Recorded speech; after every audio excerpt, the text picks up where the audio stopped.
দেখুন, ২ শালিক নতুন সময়ে নতুন চমক। ইতিমধ্যেই সকলেই জেনেছি, আগামী ৫ই মে থেকে ২ শালিকের স্লটে আসছে নতুন ধারাবাহিক বুলেট সরোজিনী। যার কারণেই বন্ধ হয়ে যাবে ২ শালিক।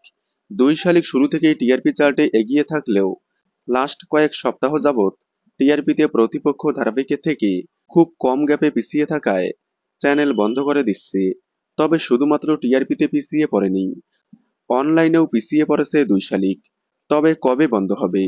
৪ই মে নাকি আরও কয়েকদিন দেখানো হবে? সম্প্রতি ২ শালিকের প্রধান নায়িকা তিতিক্ষা দাস জানালেন, এখনো পর্যন্ত তাদের শেষ শুটিং হয়নি। মানে এখনো চলছে শুটিং। তবে কবে শেষ শুটিং তা এখনো জানা যায়নি।